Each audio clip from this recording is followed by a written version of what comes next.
धृतराष्ट्र के यहाँ कौन पैदा ले सकता है? दुशासन, दुर्योधन और उसके 100 भाई। हाँ, यही लोग धृतराष्ट्र के यहाँ पैदा ले सकते हैं। ये बात मैं आज क्यों कह रहा हूँ? क्योंकि आज के समय में हमारा समाज धृतराष्ट्र बन गया है और ये दुशासन, दुर्योधन पैदा लेते ही रहते हैं और लेते रहेंगे। जो जघन्य अपराध हुआ है कोलकाता में, और न जाने कोलकाता के दिन से लेकर जिस दिन ये अपराध वहाँ हुआ था उससे आज तक न जाने और कई शहरों में भी हुआ होगा। ये अलग बात है कि ये प्रकाश में आया है। मुद्दा ये नहीं है कि एक व्यक्ति को सजा देना है या नहीं। मुद्दा ये है कि आगे इसे होने से कैसे रोका जाए। सजा तो ज़रूर मिलना चाहिए ताकि कुछ तो सीख और बढ़े, लेकिन सीख बढ़ नहीं रही है। पहले भी ऐसे अपराध बहुत हुए, बहुत कड़ी से कड़ी कठोर सजा दी गई, लेकिन ये रुकने का नाम नहीं ले रहा है। तो क्या सजा बंद कर दे? बिल्कुल नहीं। लेकिन हाँ, आज से कम माता पिता और शिक्षक और समाज के और सभी वर्ग के लोग कम से कम ये सुनिश्चित जरूर करें कि आने वाली पीढ़ी इस तरीके के अपराध को कम से कम हम इस प्रतिशत को कम कर दें, मुक्त कर सके, इतना करें। कैसे करेंगे? अपनी संपत्ति के द्वारा।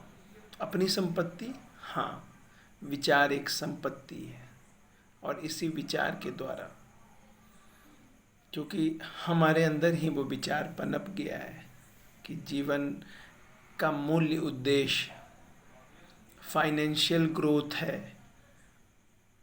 इसे ही सक्सेस कहा जाता है, जो कि बिल्कुल गलत है।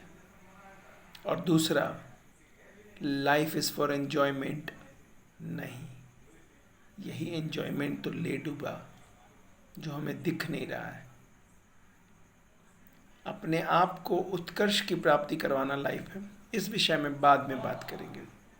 लेकिन समाज के लोगों को ये, अगर सही मायने में हम सुरक्षित रहना चाहते हैं और सुरक्षा चाहते हैं, तो आने वाली पीढ़ी, क्योंकि आने वाली पीढ़ी में से ही कल कोई ऐसा निकलेगा जो कोई फिर जघन्य अपराध कर देगा। तो कम से कम उनके विचारों में ये ज़रूर डालें कि लाइफ एन्जॉयमेंट के लिए नहीं है, ये सर्विस के लिए है। कौन सी सर्विस? लोगों की मदद, जितना हो सके। क्योंकि हम लोगों ने देखा कि इस तरीके के अपराध अब रुकने का नाम नहीं ले रही है। हर वो माता पिता जिनके बच्चे बाहर पढ़ रहे हैं, वो हर रोज़ एक डर में रहते होंगे। इवन अगर वो घर के आसपास भी कहीं कॉलेज वॉलेज जाता होगा या जाती होंगी, तो वो एक डर और भय के माहौल में जीते हैं। हम लोगों ने कैसे समाज का निर्माण कर दिया सिर्फ 2 चीज़ों के चलते, सुविधा और धन। सुविधा से मस्ती की प्राप्ति, जिसे हम एन्जॉयमेंट कहना चाहते हैं। तो ऐसा ही धृतराष्ट्र जैसे समाज का निर्माण होगा और उसमें दुशासन जैसे लोग ही पनपेंगे। अभी भी समय है कि हम आने वाली पीढ़ी को दुर्योधन और दुशासन होने से बचा लें, क्योंकि अगर धृतराष्ट्र बने रह गए तो समाज उसी ओर बढ़ जाएगा और हम कभी सिक्योर नहीं महसूस कर पाएंगे। स्कूलों की संख्या बढ़ गई, मंदिरों की संख्या बढ़ गई, मस्जिदों की संख्या बढ़ गई, गिरजाघर, गुरुद्वारों की संख्या बढ़ गई, लेकिन लोगों का पतन होने लगा। इसका कारण क्या है?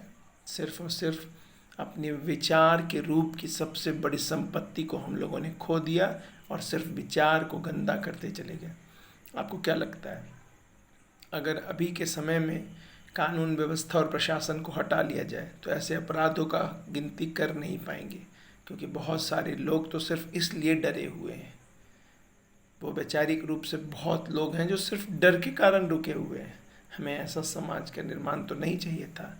ऐसा समाज चाहिए था जिसमें कि लोगों का विचार इतना शुद्ध हो कि जहाँ बहुत सारी कानून व्यवस्थाओं की ज़रूरत ही ना पड़े। लेकिन अभी तो पढ़ रहा है, फिर भी सेफ नहीं है, क्योंकि ये तो हमें प्रैक्टिकली समझना होगा कि ये तो मुमकिन ही नहीं है कि एक व्यक्ति के पीछे हम एक पुलिस को डाल दें। यह प्रैक्टिकली संभव नहीं है। अगर लोग कहते हैं कि सिक्योरिटी नहीं है, तो कौन सी कंट्री ऐसी बची है जहां सिक्योरिटी उस लेवल की है जहां ये नहीं हो रहा है? डेवलप्ड से डेवलप्ड कंट्री को आप देख लीजिए, वहाँ तो और ज़्यादा इस तरीके की घृणित अपराध होते हैं। तो इसको रोके कैसे? सिर्फ और सिर्फ ये रुक सकता है तो अच्छे विचारों का बीज अभी हम डालें उस जनरेशन को, जो आने वाली पीढ़ी में अपने हाथों में इस देश को, इस दुनिया को लेंगे। और ये आज के ही लोग करेंगे, आज के ही माता पिता, आज के ही शिक्षक, आज के ही अन्य वर्ग लोग करेंगे। तो इसीलिए मैं आपसे दोबारा अनुरोध करता हूँ कि बच्चों को ये ज़रूर सिखाइए कि तुम जो पढ़ाई कर रहे हो या तुम जो भी देखते हो समझते हो, life is not for enjoyment first, second, financial growth is not the parameter for the success. बहुत बहुत धन्यवाद।